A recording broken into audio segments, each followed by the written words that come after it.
Okay, YouTube, I'm going to get right into the stock market technical analysis. I'm going to make this video relatively quick. We're going to go through the broad markets, look at some individual trade ideas. We're looking for money-making opportunities. So if you guys find value in this content, drop me a thumbs up. If you're interested in learning this as a skill set, check out my technical analysis course.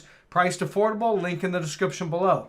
And if you want to join the private member group, get additional trade ideas, additional market insights, $5 a month, link in the description below on that as well. Okay, so today, not a whole lot of change, so we'll just be brief on this video. Triple Qs.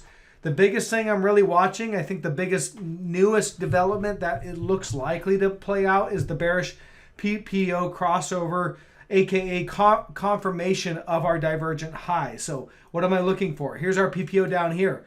You can see we are starting to point downward. I'm looking for these to cross, all right? That's our bearish crossover. It looks like that, basically. We get that. That's going to confirm our bearish divergence, our negative divergence. Again, we made an equal high recently in price here, lower momentum, looking for that confirmation. So that's it on triple Qs.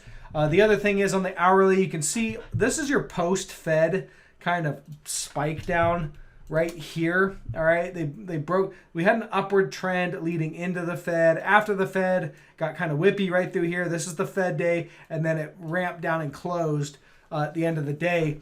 And pretty much since that time, which was last Wednesday, we've been just trading in this really tight range, basically running right there. So support is about 306 and resistance is about 311, 312, something like that. And that is it. Today, they basically held that support, ramped it up towards the end of the day. So it's still holding. That's it. I'm looking for that to break. We see that start to break down. We also get that bearish crossover on the PPO on the daily chart, and that should set us up for more downside. We do have some support also right here, about 303.50. And, you know, I'm looking for some lower prices. So that is all I have on that. Let's go into the SPY. I know people get mad when I don't cover the SPY.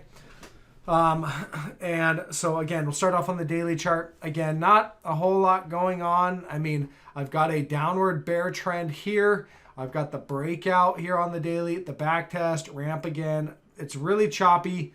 And there's just not a lot of information I can get from the price action recently. You can see we broke down, recovered. We're just grinding around, chopping around. All right, so it's not really working for swing traders in the near term. And that's why people kind of ask me like, oh, what am I doing? Well, what's changed in the chart? Nothing. Okay, I'm doing nothing. You know, you can see here like in the SPY, down, up, down, you know, up, down. It's just chopping around. So day in and day out, I'm not really doing anything. I don't see any technical changes to make me want to change my position. So, and again, I'm not trading the SPY. I'm trading the triple Qs. The SPY, you know, moves a lot slower in either direction. So that is all I see there on the SPY. Not a whole lot of change. IWM, small caps, there's your bear trend. Okay, we ramped up. We broke out of the trend. You know, you can see it broke out here, broke out, back tested, ramped, gave it all back, closed back below trend, chopping around. Again, today basically is the same as yesterday, just trading below resistance, not doing much. Gold, so gold futures, I'm not doing anything in gold right now. Again, here's why. One, I'm looking at a daily chart here, and I have a divergent high. You can see the negative divergence on the PPO, and there it is on the RSI. And this price action up here is a divergent high from the former high. So I don't want to take breakouts or, you know, things with the divergence. Now, if we burn through the divergence, that'd be extremely bullish, and that would change my tune. But as of right now, with that divergence there, not really interested in being long. And again, you know, I get people on days that things rally, they're, oh, you getting long. I mean, I didn't feel that way yesterday when GDX gold futures were down, but then today it's up. So I don't see a lot of change here. I can easily see us running up and making a new high, but again, I don't think it's going to be much of a high. If it's going to hold on to this negative divergence, it really wouldn't be much of a high, just maybe pop over and then fail. So no change for me on that one. That's gold. If I look at the miners, The miners can maybe run a little bit more, because here's the thing on the miners. You can see they're kind of moving up. We could easily just continue up a little bit more and probably make a high just above this 33.40. That's resistance. There's good resistance there for sure. So I can easily see it kind of pop up, make a slightly higher high just right in here and still have negative divergence. All right, so maybe that's what happens, maybe not. As of right now, the risk reward just isn't great to be long this thing. Not here, you know, I want to be long as we fall to support. So again, you could have bought it back here on the tag of support, but as we're getting close to resistance, it just doesn't make sense to be long.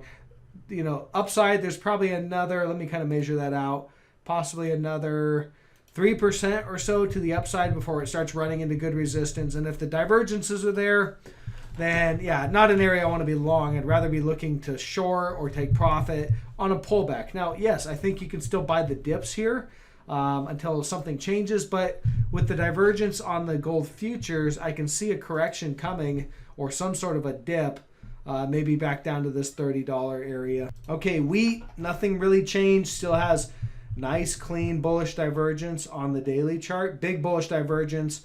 I think this correction's over. I mean, again, I think the downside's limited. Now, again, when I say downside's limited, yeah, we could take out the lows, you know, but I think that's where the buyers will be at, and should hold and continue to rally. So that's exactly how it played out last time. Here's the lows. We run down, make a slightly new lower low, and there's the buyers. Boom, right back up. So the downside to me looks limited, and I'm just looking for this thing to start to rally, which I believe is going to be the case here in the near future. And same goes with the ETN, WEAT, looks very similar. Made a new low. That low was a divergent low. And sure enough, right after that, the buyer stepped right in.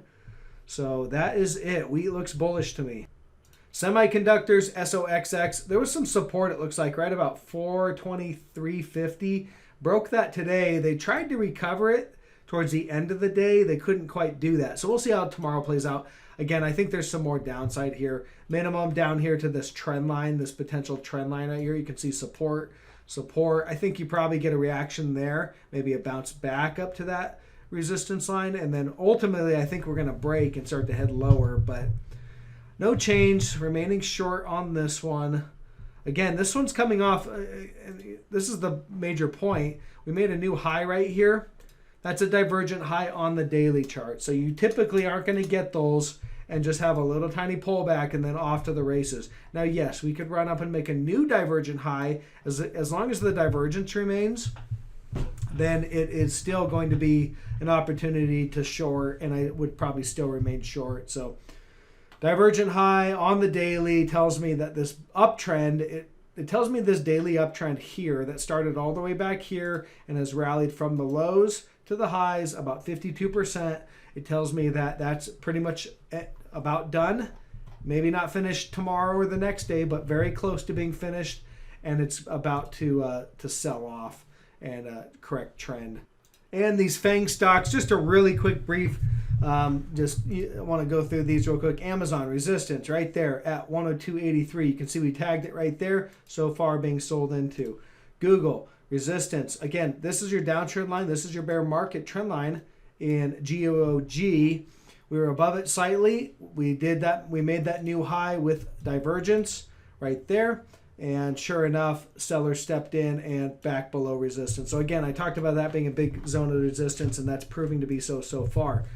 Apple, resistance right there at about 157.38, just kind of hovering above it. Not really, we'll just say we're basically right on it. However, we have negative divergence on the daily. So again, that looks like a stop raid right in there, and it looks like we're about to roll over and sell down. Meta, just below resistance at 202.67 with the divergence in place. So again, we're overshooting some of these levels of resistance on these, just briefly running a bunch of stops, keeping our divergences in place, and then kind of starting to roll over. So looks like we're topping out in these FANG stocks. Microsoft, negative divergence there. Resistance right there at 283. You can see I had it circled, and we're just still kind of hanging out below it. And then the other class of shares, GOOGL in Google, same picture. Negative, you got downward trend line here. Popped above it briefly. Negative divergence. starting to roll over and confirm, and just selling below the 200-day. Again, zone of resistance. Looks like the sellers are stepping in. It looks like these FANGs are topping out. So that's all I got, guys, for today. I'm going to get the video out there. Drop me a thumbs up. Check out the course. Check out the private member group. Catch you on the next one. Bye.